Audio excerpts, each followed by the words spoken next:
ನನ್ನ ಹೆಸರು ಮಂಜುನಾಥ್ ಪ್ರಸಾದ್, ಜಿಲ್ಲಾಧ್ಯಕ್ಷ, ಕರ್ನಾಟಕ ರಾಜ್ಯ ಸರ್ಕಾರಿ KS ಸಂಘ, ಬೆಂಗಳೂರು, ಜಿಲ್ಲಾ ಘಟಕ, ಮೈಸೂರು. ಮಂಜುನಾಥ್ ಪ್ರಸಾದ್.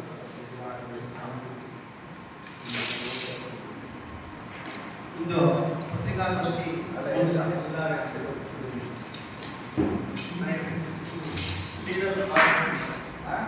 ಶ್ರೀಧರ್ ಆರ್ ಟಿ ನರಸೀಪುರ ತಾಲೂಕು ಅಧ್ಯಕ್ಷ, ಮುರಳೀಕೃಷ್ಣ ಜಿಲ್ಲಾ ಪ್ರಧಾನ ಕಾರ್ಯದರ್ಶಿ, ಯಶವಂತ್ ಚಿಡಿಕೋಟೆ ಸರ್ಗೂರು ತಾಲೂಕು ಅಧ್ಯಕ್ಷ, ತೀರ್ಥಕುಮಾರ್ ಹುಣಸೂರು ತಾಲೂಕು ಅಧ್ಯಕ್ಷ.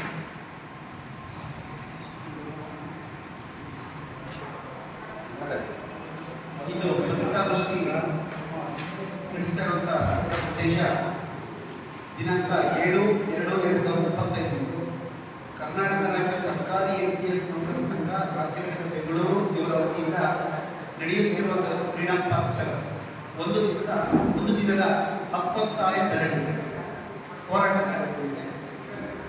ಹಾಗಾಗಿ ತಮ್ಮ ಸಮೂಹ ಮಾಧ್ಯಮಗಳು, ಪತ್ರಿಕಾ ಮಾಧ್ಯಮಗಳ ಮೂಲಕ ಮೈಸೂರು ಜಿಲ್ಲಾ ವ್ಯಾಪ್ತಿಯಲ್ಲಿ ಇರುವಂತಹ KS ನೌಕರರನ್ನ ಹಾಗೂ OPS ನೌಕರರ ಸಹಕಾರದಲ್ಲಿ ಎಲ್ಲ ನೌಕರರನ್ನ ಹೋರಾಟಕ್ಕೆ ಕರೆತರುವಂತಹ ಉದ್ದೇಶ ತಮ್ಮ ಮಾಧ್ಯಮಗಳ ಮೂಲಕ ವಿಚಾರವನ್ನು ಪ್ರಚುರಪಡಿಸಿ ಎಲ್ಲ APSಗಳು ಮತ್ತು OPS ನೌಕರ ಮಿತ್ರರನ್ನ ಹೋರಾಟಕ್ಕೆ ಆಹ್ವಾನ ಮಾಡೋದ್ರಿಂದ ಹೋರಾಟ ನಾವು ಏನೇನು APS ರದ್ದು ಮಾಡಿ OPS ಅನ್ನು ಜಾರಿಗೊಳಿಸುವಂಥ ನಿಟ್ಟಿನಲ್ಲಿ ಇದುವರೆಗೂ ಕೂಡ ಹೋರಾಟಗಳನ್ನು ಮಾಡ್ಕೊಂಡು ಬಂದಿದ್ದೀವಿ.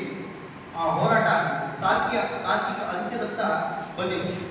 ಹಾಗಾಗಿ ಈ ಒಂದು ದಿವಸದ ಹಕ್ಕೊತ್ತಾಯ ಧರಣಿ ಫ್ರೀಡಂ ಪಾರ್ಕ್ನಲ್ಲಿ ಮುಂಜಾನೆ 9 ಗಂಟೆಗೆ ಶುರುವಾಗಿ ಒಂದು ದಿವಸದ ಉಪವಾಸ ಸತ್ಯಾಗ್ರಹ. ಏಕೆ ಅಂತ ಹೇಳಿದ್ರೆ, ಕಾಂಗ್ರೆಸ್ ಸರ್ಕಾರ ತಾವು ಅಧಿಕಾರಕ್ಕೆ ಬರೋದಕ್ಕಿಂತ ಮುಂಚೆ ತಮ್ಮ ಪ್ರಣಾಳಿಕೆಯಲ್ಲಿ NPS ಅನ್ನು ರದ್ದು ಮಾಡಿ OPS ಅನ್ನು ಜಾರಿಗೊಳಿಸ್ತೀವಿ ಅಂತೇಳಿ ತಮ್ಮ ಪ್ರಣಾಳಿಕೆಯಲ್ಲಿ ಹಾಕೊಂಡಿದ್ವಿ. ನಾವು ಹಲವಾರು ಸಭೆಗಳಲ್ಲಿ ಸನ್ಮಾನ್ಯ ಮುಖ್ಯಮಂತ್ರಿಗಳೊಂದಿಗೆ ಸಭೆಗಳಲ್ಲಿ ಭೇಟಿಯಾದ ಸಂದರ್ಭದಲ್ಲಿ ನಾವು 5 ಗ್ಯಾರಂಟಿಗಳ ಒತ್ತಡದಲ್ಲಿದ್ದೇವೆ. 5 ಗ್ಯಾರಂಟಿಗಳ ಅನುಷ್ಠಾನ ಆದ ನಂತರ 6ನೇ ಗ್ಯಾರಂಟಿಯಲ್ಲಿ NPS ಅನ್ನು ರದ್ದು ಮಾಡಿ OPS ಅನ್ನು ಜಾರಿಗೊಳಿಸ್ತೀವಿ ಅನ್ನುವಂಥ ಮಾತನ್ನ ಸನ್ಮಾನ್ಯ ಮುಖ್ಯಮಂತ್ರಿಗಳು ಹಾಗೂ ಸನ್ಮಾನ್ಯ ಉಪಮುಖ್ಯಮಂತ್ರಿಗಳಾದ ಶ್ರೀಯುತ DK ಶಿವಕುಮಾರ್ ಅವರು ಆಶ್ವಾಸನೆ ಕೊಟ್ಟಿದ್ದರು. ನಾವು ಸರ್ಕಾರದ ಒಂದು ಭಾಗ, ಸರ್ಕಾರದ ಎಲ್ಲ ಕಾರ್ಯಚಟುವಟಿಕೆಗಳು ಅನುಷ್ಠಾನಗೊಳ್ಳಬೇಕಾದ್ರೆ, ಯಶಸ್ವಿಯಾಗಿ ನಡೀಬೇಕಾದ್ರೆ ನಮ್ಮ ಜೊತೆ ನಮ್ಮ ಸಹಕಾರ ಕೂಡ ಸರ್ಕಾರಕ್ಕೆ ಬೇಕಾಗುತ್ತೆ. ಹಾಗಾಗಿ ಸರ್ಕಾರ 5 ಗ್ಯಾರಂಟಿಗಳ ನಂತರ ನಿಮ್ಮ ಗ್ಯಾರಂಟಿಯನ್ನ, ನಿಮ್ಮ ಒಂದು ಬೇಡಿಕೆಯನ್ನು ಈಡೇರಿಸಬೇಕಂತ ಮಾತನ್ನ ಸನ್ಮಾನ್ಯ ಮುಖ್ಯಮಂತ್ರಿಗಳು ಹಾಗೂ ಸನ್ಮಾನ್ಯ ಉಪಮುಖ್ಯಮಂತ್ರಿಗಳಾದ ಶ್ರೀಯುತ DK ಶಿವಕುಮಾರ್ ಅವರು ಹೇಳಿದ್ರು.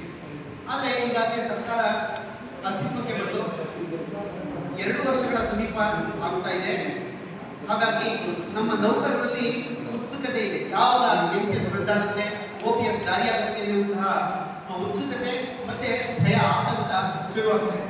ಹಾಗಾಗಿ ತಮ್ಮ ಮೂಲಕ, ಈ ಮಾಧ್ಯಮಗಳ ಮೂಲಕ ಎಲ್ಲರನ್ನು ನಮ್ಮ ಮೈಸೂರು ಜಿಲ್ಲಾ ವ್ಯಾಪ್ತಿಯಲ್ಲಿ ಇರುವಂತಹ ಎಲ್ಲ NPS ನೌಕರರನ್ನ ಮತ್ತೆ ಎಲ್ಲ ವಿವಿಧ ರೀತಿಯ ವೃಂದ ಸಂಘಗಳು, ಆ ವೃಂದ ಸಂಘಗಳ ಅಧ್ಯಕ್ಷಗಳನ್ನ, ಪದಾಧಿಕಾರಿಗಳನ್ನ ಹಾಗೂ ಎಲ್ಲ OPS ನೌಕರರನ್ನ ನಾವು ಈ ಹೋರಾಟಕ್ಕೆ ತಮ್ಮ ಮೂಲಕ ಆಹ್ವಾನ ಮಾಡ್ತಾ ಇದ್ದೇವೆ. ಈ ಒಂದು ವಿಚಾರ ತಮ್ಮ ಮಾಧ್ಯಮಗಳ ಮೂಲಕ ಬರಬೇಕು ಅಂತೇಳಿ ನಾವು ಇಚ್ಛೆ ಪಡ್ತೇವೆ. ಈ NPS OPS